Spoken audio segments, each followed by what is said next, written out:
Why do we tell stories? Why is this something human people do so often? This is an interesting question, I think. It's one that I've been thinking about for a long time. Because when you think about what we're doing, it's kind of a weird thing. I mean, storytelling is basically human beings making up persons, events, places, sometimes entirely new worlds that don't exist so we can spin some kind of narrative. And sometimes we devote a crazy amount of time to doing this.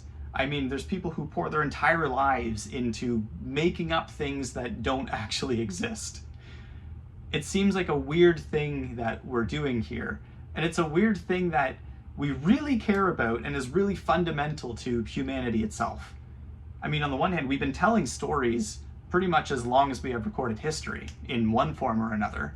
And these days especially, we have pretty strict standards on what makes a story good or bad. This thing of just making stuff up that doesn't exist, we judge it based on pretty solid definable standards. That's a weird thing that we're doing. It's strange. And I think to understand it properly, it actually helps to look at those standards I mentioned, because the standards are basically telling us what we're aiming for, what the end of this form of art is. And if we understand what we're aiming for, it's a lot easier to understand why we're doing it to begin with. And when it comes to looking at movie standards, I thought about practical examples, and well, I think the modern Star Wars movies provide a very good, solid foundation to analyze what makes a story good or bad according to us. If you're not familiar, if you're not a huge nerd, Star Wars had a recent trilogy of sequel movies that at the very least were very divisive. Not a lot of people enjoyed them. I'm sure there's some people who did enjoy them, but the fans who have been around for a long time had a lot of criticisms towards these movies. Many of those criticisms came down to the characters. One of them was that a lot of characters seemed one note, which just means that they could be very quickly summarized by a single trait. And we don't like that, because it seems like those characters lack depth and therefore they're just too simple to be considered realistic in any way.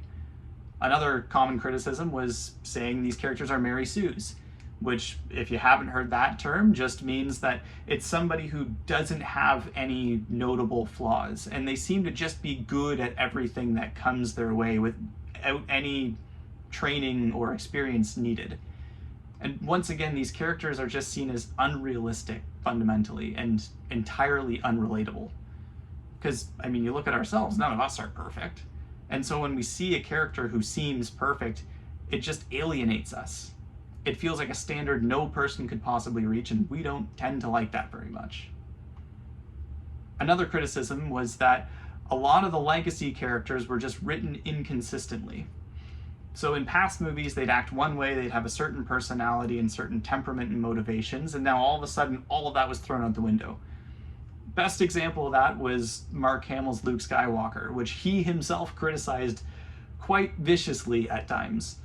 He pointed out that this character, who at one point was optimistic and always looking to see the good in people, always fighting to redeem the villain, was suddenly pessimistic and actually willing to murder his nephew because he saw a possible future where he did some bad things.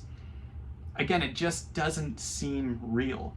Because sure, people change, we grow over time, but we don't fundamentally change who we are and what our motivations are for no reason without explanation. It just makes it all feel wrong in some way. And continuing on that track of inconsistency, there's also a lot of backlash against the rules of the world fundamentally changing out of nowhere. There's new powers introduced without any explanation that, if they were present all along, could have completely changed the direction of the stories that came before it. And on top of that, there was rules of the world that just seemed to change for no reason. Great example, in the first movie, chronologically, a really important character is killed after being stabbed. And then suddenly you fast forward and people are shaking off stab wounds left, right, and center like it's no big deal. And it leaves the viewer asking, why?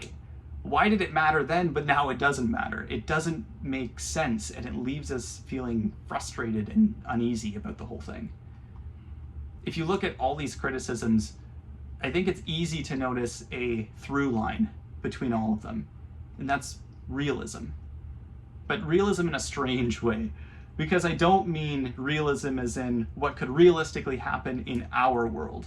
I mean, we deal with stories where magic exists, where you can traverse the cosmos in an instant, where there's goblins and orcs and an entire race of walking, talking trees. And that doesn't bother us in and of itself. But what does bother us is when these fundamental rules change. For instance, characters. If they don't act like real people, we have a problem with that. And the world itself, we see it as if it should have fundamental rules that are unchanging. There should be a sort of foundation under the entire thing that doesn't move. And when that foundation does move, it completely alienates us and rips us out of any immersion we had in that story. It's a very interesting kind of realism. And I think seeing that really helps answer this question. A few years ago, my wife and I were cooking. I swear this is related. And while we were cooking, we saw my son do something a bit odd. He was probably just shy of 2 at the time. So, walking, getting some motor skills, starting to learn things. And what he did is he opened up the bottom drawer and pulled out the smallest pan he could find, because he's tiny. And then he went over to our pantry and he pulled out a box of pasta. He put the box of pasta in the pot, put the lid on as best he could, and started poking it with a spoon. And we're watching him and suddenly laugh as we realize he's cooking. Not really cooking, but he's cooking. He's seeing what we're doing in this moment. And although he can't really understand it and he doesn't have the means to actually imitate it, he's doing his best version of that. It was a really touching moment, and I remember thinking, maybe that's what we're doing with storytelling. Maybe what we're doing is we're seeing a world around us. We're noticing the consistency and order that the world itself has, and then we're seeing this incredible collage of persons that clash and interact in interesting ways. And we notice that this all adds up to something really meaningful, even if it's mysterious to us. We see the value in it. And I mean, we know we couldn't recreate it. We don't have the power for that in any means. But we still decide to do our best imitation of it because it's good. So we end up creating people that we call characters, and we fabricate circumstances for them to face. And we even go as far sometimes as to invent entirely new and different worlds with their own consistent laws. And then we put it all together and we have a story. We are literally little children playing an imitation game with this wonderful world and reality that we find ourselves in. And there's another question I think that springs from that. And that's, first, is our perception of what's going on accurate? And second, what does that imply, if it is? When we tell stories, we have a purpose behind it. There's a direction which pushes things forward and in some way keeps things on track towards an intended end, usually a good one. And if we do this properly, this direction we provide, it doesn't interfere with or eliminate the freedom of the characters that we've created, but it allows them to interact with this world in a realistic way while still maintaining this overarching storyline. And then there's that question, is this accurate to reality? Is there something behind this real story we find ourselves in? And as a Christian, I think the answer is yes. I think that we do live in a world that is real and meaningful and guided, that it was intricately put together with thought and care, and that we were all placed within it to enjoy it. And I think that the being behind this is God. I think that He's created, in some sense, a story, and that He's created us for that story, and He's allowed us, given us this incredible gift of meaningfully participating in that story. In a sense, then, reality itself is a kind of story. And while it's similar to how we would understand it, it obviously goes so far beyond what we could ever comprehend on our own.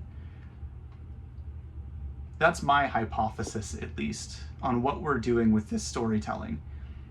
And I think the implication of it is that it creates a real and meaningful and wonderful and mysterious congruency between what we're doing and reality itself. Storytelling is then a reflection of our world and our lives. And the entire thing just has this beautiful congruency with the Christian faith and the key tenets of Christian belief. The other implication is that it raises up this fundamental human thing we're doing to an entirely new supernatural level. It means that when we tell stories, we're not just arbitrarily creating fake things because we happen to like it. It means that we are these little children, that we are seeing what our Father is doing and has done. And while we can't understand it, we see it's good, and we see it's so good that we imitate. We play it out. We look up at our Father and say, I want to do what you do. And this means that every story we tell can be considered a legitimate offering to our Creator and an expression of our love and appreciation for what He has done and what He has created. And I just think that's really cool. If you made it to the end, thank you for listening to me rant. God bless you.